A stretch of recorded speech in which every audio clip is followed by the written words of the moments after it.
Vamos continuar falando sobre o tratamento térmico e, na sequência, o assunto é o tratamento térmico de normalização. Vamos voltar ao esquema, né, onde nós podemos ver aqui os principais tipos de tratamento térmico. O tratamento térmico aqui de normalização em destaque, né? Mas afinal, que tratamento é esse? Como ele é realizado, as suas características e as suas aplicações. Será que existe semelhança entre esse tipo de tratamento térmico de normalização e os demais tratamentos? E as vantagens? Será que ele é mais vantajoso?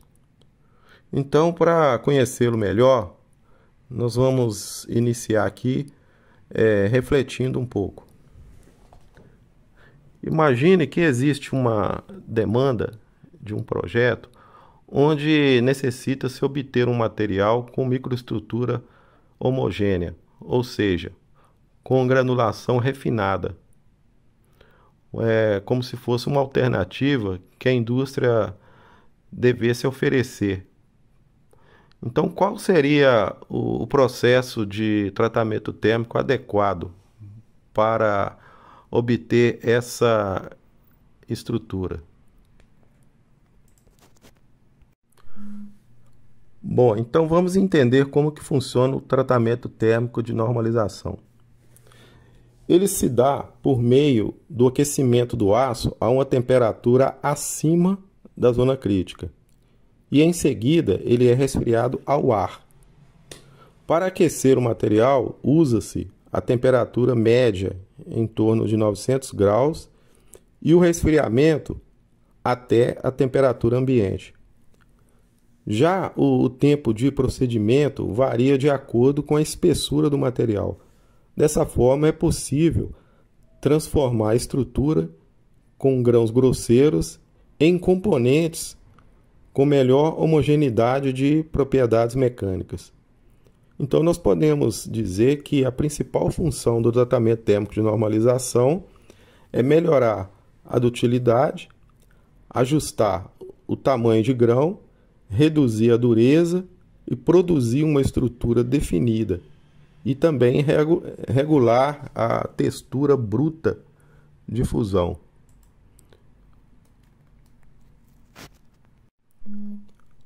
Observe as etapas para a realização do tratamento térmico de normalização. Então, primeiro é feita a análise da peça para a especificação da matéria-prima.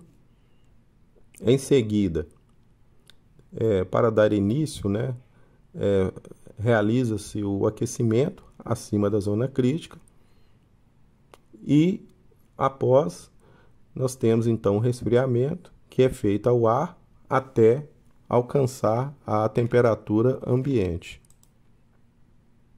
Então, são 3 etapas, Nós podemos dizer que existem 3 etapas básicas para que ocorra então a transformação do material durante a realização desse tipo de tratamento térmico.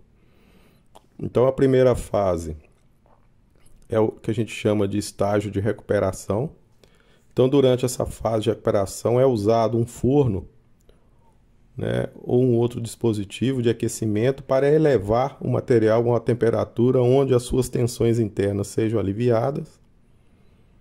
No segundo estágio, denominado estágio de recristalização, o material é aquecido acima de sua temperatura de recristalização, mas abaixo de sua temperatura de fusão. Isso causa a formação de novos grãos, sem a formação de tensões pré-existentes. E por último, o último estágio, que nós denominamos crescimento de grãos, durante o crescimento do grão, os novos grãos se desenvolvem totalmente. Esse crescimento é controlado, permitindo que o material resfrie a uma taxa especificada. Aqui nós temos uma imagem, representando os 3 estágios. O primeiro de recuperação, o segundo de recristalização e depois de crescimento de grãos. Observe que para cada fase, né, de transformação, você tem também a variação das propriedades mecânicas, né, do material e também alterações internas com relação à microestrutura. Então nós temos aí as curvas, né? Por exemplo, em verde, né, nós temos aí a resistência mecânica, né? Em vermelho, as tensões internas, em roxo, a ductibilidade e em marrom, o tamanho de grão. Como vocês podem ver, né, em cada fase, né, do processo, você tem então uma alteração em relação ao aumento ou a diminuição dessas propriedades. Tudo isso acontecendo, né, a um determinado tempo e temperatura. Ainda falando sobre normalização, né, esse tipo de tratamento térmico é muito interessante porque ele consegue eliminar os variados defeitos resultantes dos outros tratamentos ao qual o material foi submetido. Além disso, o seu resfriamento posterior é menos lento ao ar do que em outros processos, como o recozimento, por exemplo. E isso permite uma estrutura mais fina e, por consequência, propriedades mecânicas levemente superiores. Com relação ao campo de aplicação desse tipo de tratamento, né, o tratamento de normalização, é comum que artefatos com crescimento excessivo de grãos, oriundos de fundição, por exemplo, passem pelo processo de normalização. Além do aspecto, né, a normalização possibilita que as estruturas do aço ganhem melhores propriedades mecânicas. A tenacidade é outro atributo, né, dos materiais submetidos a esse tipo de tratamento. Além do aço fundido, a normalização pode ser feita também, né, depois que os materiais são forjados e laminados. A normalização também é útil, inclusive antes de submeter o material a têmpera e revenimento e demais tratamentos térmicos oferecidos pela indústria, porém considerados superficiais. Embora o resfriamento da peça após a normalização possa acontecer ao ar livre, é comum que aconteça em atmosfera controlada também, com injeção de gases, né, como por exemplo hidrogênio e nitrogênio. Desse modo, é possível obter uma qualidade superior da superfície da peça tratada, o que vai prevenir contra ocorrências de óxidos e de descarbonatação. E mais, né, os tratamentos térmicos são mais indicados para aços de alto carbono, que são mais difíceis, né, de serem soldados, por serem mais resistentes e duros. Também funciona para elementos de liga, ou seja, materiais que possuem ainda minerais, né, ou, aliás, materiais como manganês e outros.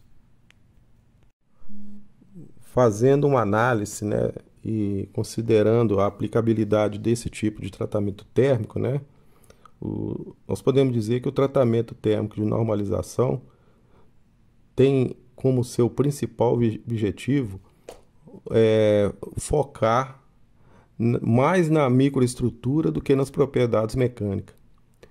E aí nós podemos entender, né, esse motivo, né, por que esse tratamento é assim.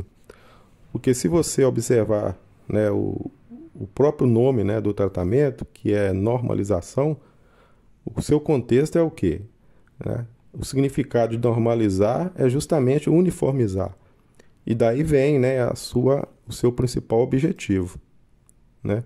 Ainda, né, considerando esse tipo de tratamento térmico, no quesito vantagens, nós podemos perceber que ele é bem mais barato do que o recozimento pleno, né? Porque quando você entra na etapa de resfriamento, o forno é desligado, né?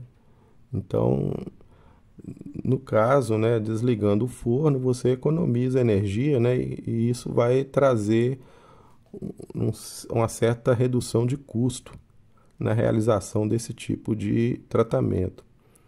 Nós podemos observar também a capacidade dele, desse tipo de tratamento, de obter uma estrutura mais uniforme, também conseguir oferecer melhores propriedades mecânicas, apesar de não ser o foco principal, mas isso também vem, né, como complemento.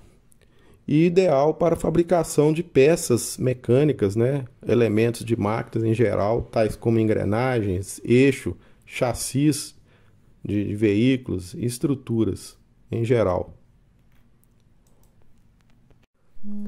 Acredito que você deve estar percebendo, né, que o tratamento térmico de normalização apresenta, né, assim, uma certa vantagem em relação aos outros tratamentos, né?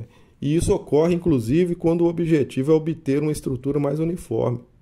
Porque muitas vezes essa característica ela é muito importante, principalmente na indústria de manufatura, né? E porque normalmente, né, peças de máquinas e outros componentes precisam também passar por outros tratamentos. Então a normalização ela é feita para contribuir nesse processo. De acordo com o caso, também é a escolha indicada, né, mais indicada para o chamado recozimento, uma vez que a normalização consegue oferecer melhores propriedades mecânicas devido a todas essas vantagens, né, que possui o tratamento térmico. Aqui nós temos um gráfico, temperatura-tempo. Observem, né, a região onde ocorre a austenitização, né? O objetivo aqui é a austenitização total. Ainda no gráfico, no diagrama ferro-carbono, observe a região de normalização, né, e a zona de austenitização. Através da curva TTT, né, a curva de resfriamento, também denominado diagrama TTT para o aço, nós temos aqui a região onde ocorre a transformação, né? Esse tipo de tratamento, né, ele gera a formação de perlita refinada, né? Para isso, deve-se realizar o arrefecimento da peça de maneira bem moderada, conforme já foi dito. A taxa de resfriamento necessária para se ter a microestrutura desejada pode ser estimada observando-se o diagrama TTT do aço a ser tratado. Bom, nós estamos praticamente encerrando aqui a nossa aula e eu queria deixar aqui mais um gráfico, né, aqui, né, relacionando todos os tipos de tratamento mencionado nessa aula: o de normalização, o de recozimento e de esferoidização. Então você consegue perceber aqui as regiões, né, de onde ocorrem então as transformações das microestruturas. Então o recozimento pleno, né, que está destacado aqui em marrom, a região azul de normalização, conforme havia dito, e em cinza a esferoidização. Então por aqui dá para você ter uma ideia, né, e fazer aí um estudo comparativo entre esses tipos de tratamento. Inclusive, né, porque esse diagrama, né, o diagrama ferro-carbono, ele relaciona a faixa de carbono do material, no caso aqui dos aços, né, a variação aqui de 0 a em torno de 2% do teor de carbono, em relação à temperatura. Então a gente consegue então ter essa visão. Aqui nós temos uma tabela comparativa comparando o tratamento térmico de normalização com o de recozimento. Então, à esquerda, né, a normalização, nós temos que o calor acima da temperatura de recristalização, e no recozimento também. À esquerda, nós temos que indicação para peças dúteis, também valendo para o tratamento de recozimento. E no caso, né, do resfriamento lento em temperatura ambiente, quando a gente vai para a questão do recozimento, a gente percebe que o O resfriamento também é lento, mas aí é feito no forno, né? Aí sobre controle, né, de temperatura. E por último, com relação também à taxa de resfriamento no tratamento térmico de normalização, a gente percebe que é mais rápido, haja visto que ele é feito ambiente, né? E no caso do recozimento, a taxa de resfriamento é mais lenta, né, do que da normalização, já que acontece dentro do forno, em condições de controle. Ainda nós temos aqui uma outra tabela, comparando aqui o material normalizado e recozido com relação às suas propriedades mecânicas. Então nós temos o limite de escoamento, dá para você comparar, né? O limite de resistência à tração, o alongamento percentual e a estricção, né? E as faixas de carbono, né, dos tipos de aço relacionados a essas propriedades. Então existem algumas diferenças, né? Bom, nesse momento eu estou encerrando essa aula e vou deixar aqui também um vídeo, né, para que você assista e possa de repente entender um pouco melhor sobre esse tipo de tratamento térmico. Então, de antemão, eu desejo bons estudos a você, um abraço e até a próxima.